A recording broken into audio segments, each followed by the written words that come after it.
1인 1교회 예배를 시작하도록 하겠습니다. 지금 시간이 11시가 조금 넘었는데요.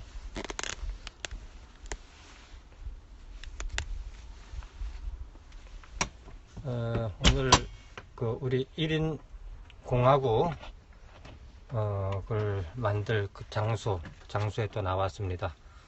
지금 앞에는 호수를 좀 연못을 좀 작은 연못을 만들겠다고 지금 손수 삽과 곡괭이로 이렇게 연못 땅을 좀 파고 있습니다. 요즘 너무 가물어서요. 여기 있는 그 풀들도 이제 메말라서 죽고 있는 것 같아요. 오늘 요한복음 2장을 볼 수 있도록 하겠습니다.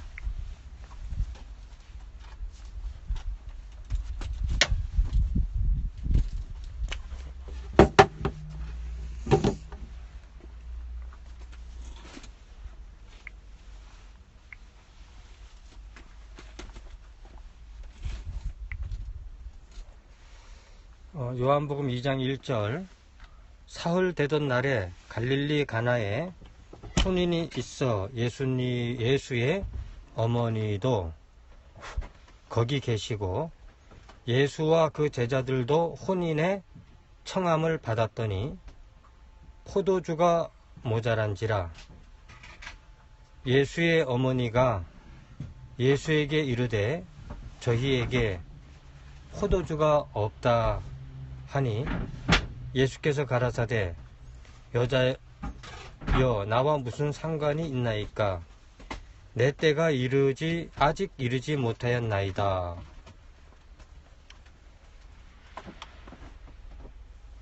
그 어머니가 하인들에게 이르되 너희에게 무슨 말씀을 하시든지 그대로 하라 하니라. 거기 유대인의 결례를 따라 두세 통 드는 돌 항아리 6이 놓였는지라. 예수께서 저희에게 이르시되 항아리에 물을 채우라 하신즉 아구까지 채우니 이제는 떠서 연회장에 갖다 주라 하심에 갖다 주었더니 연회장은 물로 된 포도주를 맛보고 어디서 났는지 알지 못하되 물떠온 하인들은 알더라. 연회장이 신랑을 불러 말하되 사람마다 먼저 좋은 포도주를 내고 취한 후에 낮은 것을 내거늘 그대는 지금까지 좋은 포도주를 두었도다 하니라. 예수께서 이 처음 표적을 갈릴리 가나에서 행하여 그 영광을 나타내심에 제자들이 그를 믿느니라. 그러니까 예수의 어머니는 그 자기 아들 예수, 그러니까 마리아죠. 마리아는 예수를 성령으로 잉태하였다, 그렇게 기록되어져 있습니다. 이러한 남자가 없이 성령으로 잉태되었다 하는 이런 내용이 정말 논리적으로는 설명이 되지 않고 있는 부분입니다. 그래서 마리아도 이 예수의 능력을 참 비상한 능력이 있다는 것을 알고 있고 또 그렇게 믿고 있는 것이죠. 이 가나안의 혼인잔치가 누구의 혼인잔치인지는 알 수가 없습니다만은 어쨌든 여기 예수의 어머니도 거기에 있고 예수와 그 제자들도 혼인의 청함을 받아서 왔다. 이 나라의 풍습이 어떤지는 모르겠습니다만은 아마 이를 돕기 위하여서 이 어머니가 이 혼인 잔치에 미리 가서 여러 가지 일을 도운 것 같아요.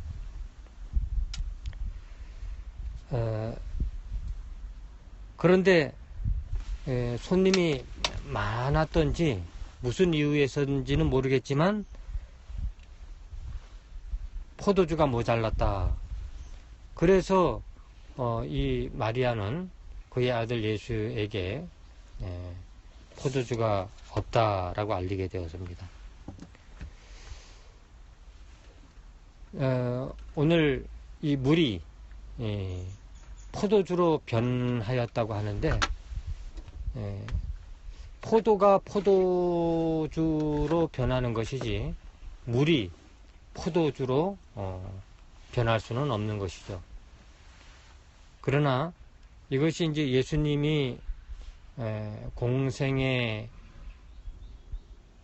시작을 통해서 처음 일으켰던 표적이다. 그러니까 포도가 포도주가 된다고 하는 것은 아주 기적 같은 일은 아니죠. 왜냐하면은 자연적으로 그 포도를 밀봉시키고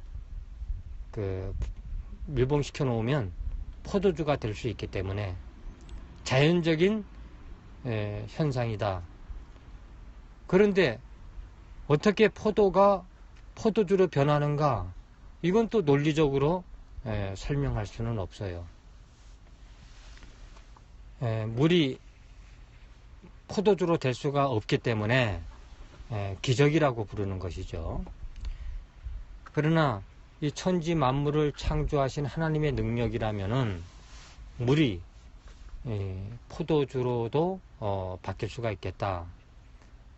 그런 생각을 해보는 것입니다. 그런데 오늘 좀 생각해 보아야 할 것이 이 포도주에 대하여서 좀 생각을 해볼 수 있어야 되겠습니다. 그 앞에 이제 막 6월이 되어서 아주 푸르름이 절정에 이르고 있습니다. 참 여기가 도시 가운데에 운정, 여기가 신도시입니다. 그 신도시 아파트가 둘러싸인 이 신도시 가운데에 정말 시골 같은 한적한 곳에 이렇게 자리를 잡게 되었어요. 저 앞에 아파트들이 보이죠. 이 뒤쪽으로는 전부 운정 신도시 아파트들이 있습니다. 이곳을 잘 가꾸어서 변한다면 뭐 기적이라고 말할 수는 없는 거겠죠. 마치 포도가 포도주로 변할 수 있는 것처럼 여기도 지금은 이렇게 잡풀이 나고 허벌판에 아무것도 없지만은 이곳을 잘 정성 들여서 가꾸면 변화가 오는 것이겠죠. 그래서 이 포도주라고 하는 것도 참 신기한 일이죠. 포도를 따서, 잘 익은 포도를 따서 금방 먹으면 정말 포도가 달콤 새콤하고 맛이 있습니다. 그러나 시간이 좀 지나면 썩어버리고 말죠. 썩어서 그만 못 먹게 됩니다. 그러나 이 포도를 잘 밀봉시켜서 발효를 시키면 포도주가 된다는 사실이에요. 그런데 이 포도주는 영원히 썩지 않습니다. 그러기 신기한 일인 것이죠. 이 포도주는 이 프랑스 포도주가 뭐 유명하다고 하는데, 이 포도를 잘 밀봉시켜서 또 발효가 되어서 그리고 그 포도주가 되는데, 그렇게 해서 이 포도주가 된 이것이 그 21년산도 있고 31년산도 있고 어떤 거는 100년이 된 것도 있고 200년이 된 포도주도 있는 것입니다. 그러니까 아무리 오랜 세월이 흘러도 이 포도주가 썩지 않는다. 이런 것은 정말 우리가 신기하지 않을 수가 없습니다.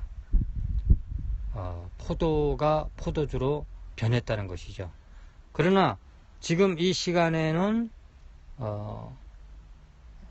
포도가 포도주로 되는 것은 자연적인 현상이니까 여기에 예수의 기적을 더딥히기 위하여서 물이 포도주가 되었다 하는 이런 장면이 나오는 겁니다.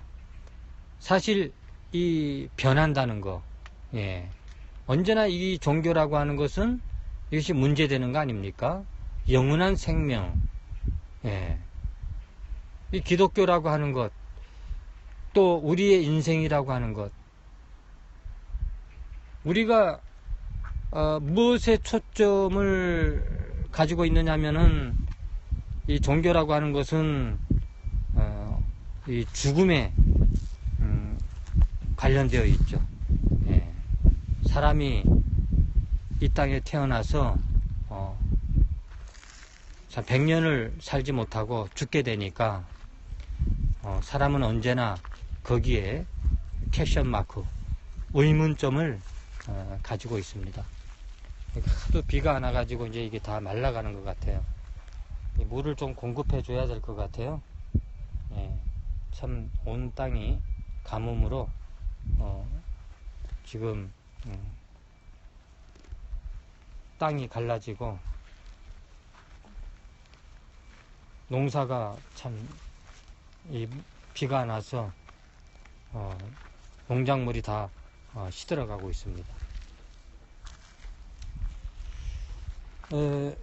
그러니까 우리는 언제나 이 변화되어진다고 하는 거, 영원한 생명을 얻어야겠다고 하는 것이 이 기독교의 핵심입니다. 포도주는 영원히 썩지 않는다. 그래 포도가 포도주로 변화를 받은 것이죠. 그래서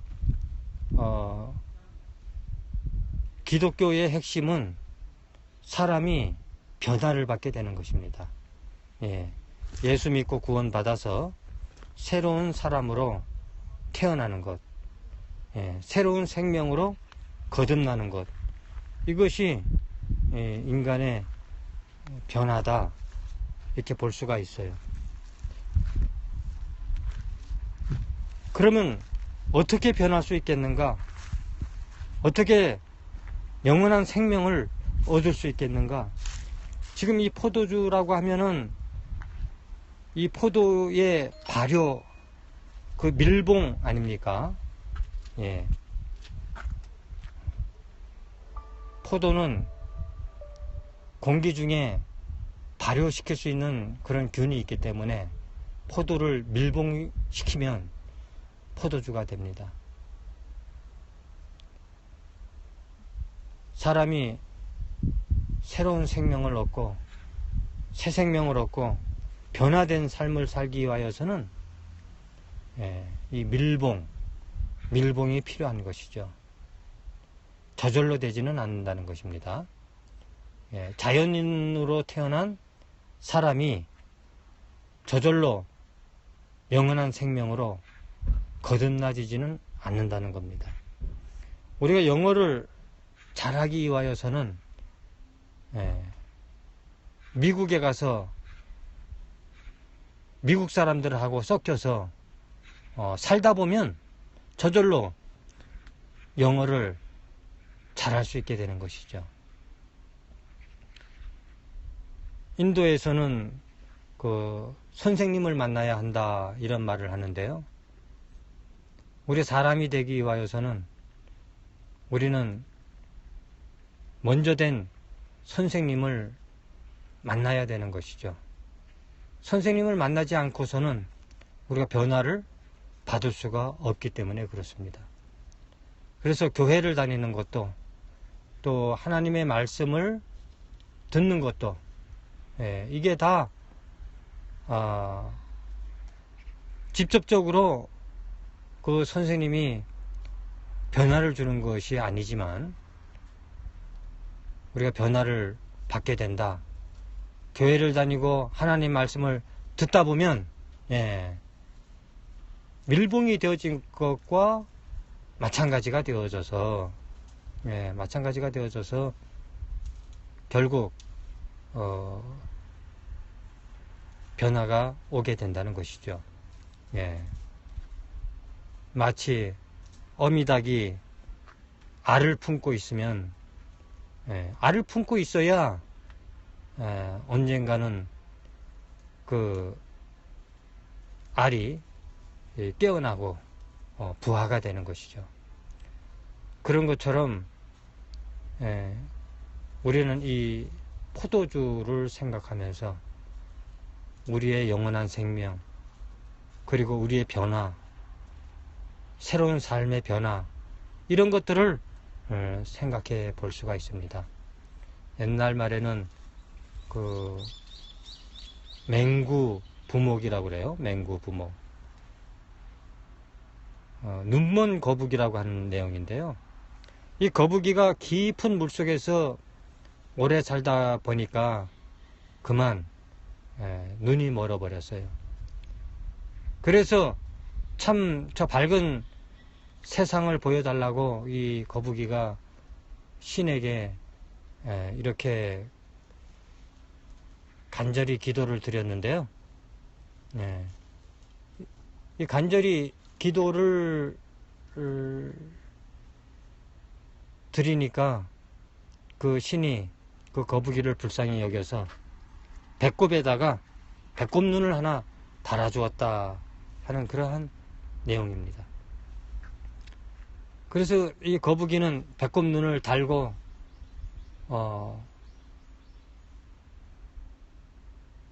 바다를 헤엄쳐 다니다가 구멍난 뗏목을 만나게 되는 것이죠. 그리고 그 구멍난 뗏목과 이 배꼽눈이 딱 맞아서 바깥 세상, 바다 위의 세상을, 하늘을 보게 되었다 하는 것이 맹구 부목의 내용입니다. 이것처럼 오늘 이 포도주의 내용, 포도주에 관련해서 이야기를 또 이 말씀을 통해서 영원한 번하지 아니하는, 또 죽지 아니하는 영원한 생명에 대하여서 생각을 해보게 되었고요. 그리고 포도가 포도주로 변한다고 하는 그 사실, 변화에 대해서 종교의 핵심은 그 변화된 삶 아닙니까? 어떻게 사람이 새로운 삶으로 변화할 수 있겠는가? 그리고 영원히 썩지 않는 포도주처럼 영원한 생명을 소유할 수 있겠는가? 또 그렇게 되기 위하여서 밀봉되어져야 되는데 우리는 어떻게, 어디에서 밀봉되어지는가?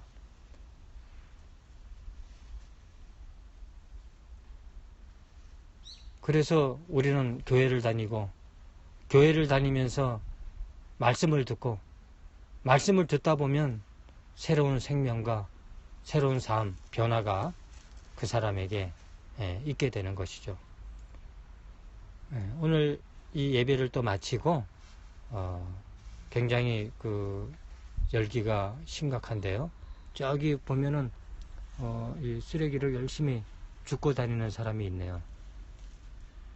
저 사람이 공무원인지 아니면은 봉사를 하는 사람인지 알 수는 없습니다만은, 아니면은 뭐 중요한 먹을거리를 채취합니까? 아주 상세히 뭐 이렇게 쓰레기가 있는 그쪽을 뭐 다니지는 않는 걸로 봐서 뭔가 약초될 만한 것이 있는가 봐요. 우리 눈에는 보이지 않지만 저 사람 눈에는 참 보이고 있는 것이죠. 하여튼 뭔가를 열심히 좀 따고 있습니다. 오늘 이 말씀을 마치고 기도로 예배를 마치도록 하겠습니다.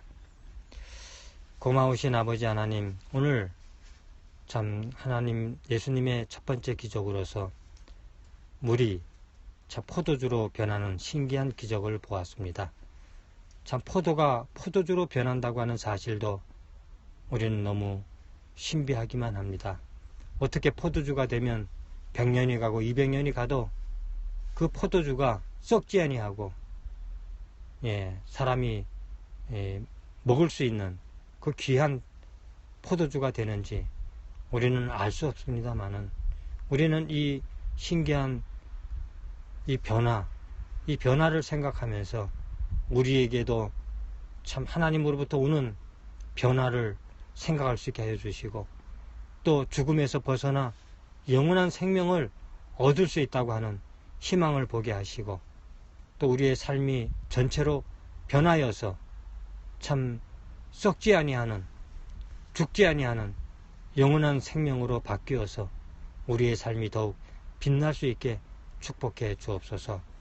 오늘 귀한 말씀 주신 것을 감사하며 우리 주 예수님의 이름으로 기도했습니다.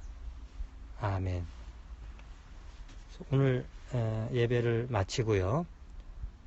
좀 열기가 좀 수그러들면은 다시 일을 좀 해보도록 하겠습니다. 다음 주에 만날 때까지 안녕히 계십시오.